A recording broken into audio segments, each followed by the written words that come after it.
Morning everyone, pretty average day out there. At least the sun's out.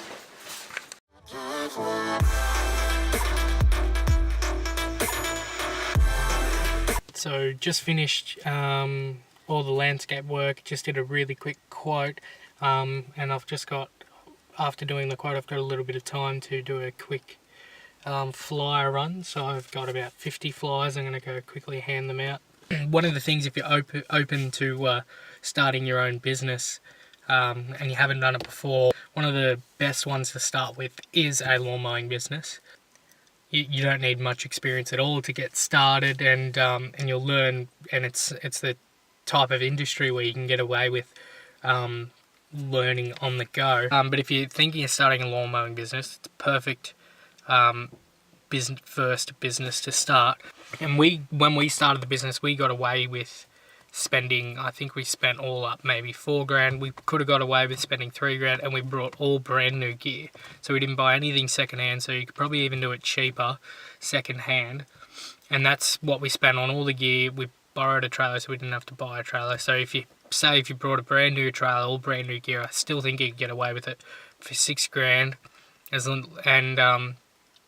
As long as you're not going for the best spade in the warehouse and all that kind of stuff. We did buy what we thought was the best motorized gear, and the reason we did that is because none of us have experience in mechanics, so we didn't want to buy second hand or lower grade stuff because we couldn't afford anything to break down. So we spent the bulk of our money on good motorized gear, and then when it come to shovels and clippers and hand clippers and things like that, that's where we went for the cheaper stuff, and we've upgraded as we've gone through, because a lot of the cheaper stuff will not last you very long, we've found. So it probably would have helped in the long run to get the more expensive stuff first, but we wanted to get the money that we'd spent back as soon as possible, so we spent less. Just before I handed out 50 flyers, timed how long it took me 16.5 minutes, so it doesn't take long. I'll probably get, realistically, if you go hand out flyers, I'd probably expect one job out of every 50, and maybe you can get more if you muck around with your tactics a little bit. And the flyers are really simple. They just say, they just got our contact details and a few little dot points that make us stand out from the competition, and a cool little picture. And I just print them off and cut them with scissors. So I'll print off 2 flyers to 1 page, and then I'll cut it, and then I'll go hand out those. And I think a $20 ink cartridge gets us, maybe 500, probably 600 or 700 flyers. So they can really get started. So I'd say if you're going to start your own lawn mowing business, once you've brought the gear, the first thing I would do is go hand out as many flyers as possible. Don't be afraid to hand out even 1,000 flyers to get you started. And many of the jobs will take time to get through. So generally when we do a flyer run, when we first started, we do flyer runs of 200-300 a day. And sometimes we'd only get 3 or 4 jobs out of that. But then a couple of months later, we'd get even more jobs from it. So some people get your flyer and they obviously put it away somewhere, and then when they think of it, they'll come and get it. And then others will see it and they'll call you straight away, and you go over, do a quote, do the job. A few other tactics to get your business out there is listing sites. So if you're in America, you'd use Angie's List. If you're in Australia, you would use pages like you'd use websites like the Yellow Pages, and you can list your websites. You can list your business on there for free. Another thing is building a website. You can build a website for free on something like WordPress.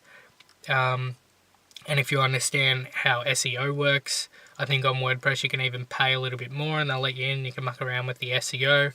And that can really help. SEO is generally a 2-3 month process before you even start seeing major results. But depending on where you are, if you're in a small town and you haven't got much competition, none of your competition may not even have a website, so you might see results straight away. And then another thing is Facebook advertising. For us, Facebook advertising is up and down. Sometimes it works really well, and then other times, when the competition, and then other times it really doesn't work at all. You know, we'll spend $20-$30 on an ad campaign in one day, and we won't make it, and we won't get any jobs from it. And I've put it down to the fact that if we advertise around the same time that the competition is advertising, then we generally don't get any jobs, or we get very little jobs. But if we try and advertise around certain times of the year, so on Facebook we've found advertising when our competition helps us, makes the advertising campaign more effective. And the other option is we've found when we advertise in the summer, obviously the grass is growing quicker and people don't want to mow their lawns because they get hot, sweaty, they don't want to do it. Then we get more jobs. Another place where I've got a lot of jobs from is for a while there. I've slowed down a little bit now, but for a while there, I was once every week, I would do a post about my business on a buy-sell page on Facebook. Another tactic that you can use and works really well is set yourself a time every afternoon and actually go into the Facebook search bar and search things like lawn mowing. And when you click on it, you'll actually find that it will actually come up with posts. So if you have followed groups, or if you're in groups like business groups, or you're in groups, buy, sell, swap groups, if you actually go into your search bar, just at the top of Facebook, you go to your homepage, go to the top search bar and write in looking for lawn mowing, looking for lawn mowing service, things like that, you'll actually find, and I do it every day, you'll actually find that it'll actually pop up with the posts in those groups that you necessarily wouldn't be able to find if you went to the groups, because you'd have to scroll for ages. But if you just go in that search bar, they'll be there. And I always click on it, send the person a personal message, give them a quick 25-word bio of who I am, what the business is, and that we would love to go and give them a free consultation quote. But then I'll also comment with a link to our business's Facebook page. And the reason I do that is obviously I personal DM the person so that they know, okay, this guy is ready to come do a quote. And they can tell me straight away where their address is and what time to go and do it. And then I also post the comment because you'll find other people will see it as well, and they'll click on that link and hopefully message you on Facebook.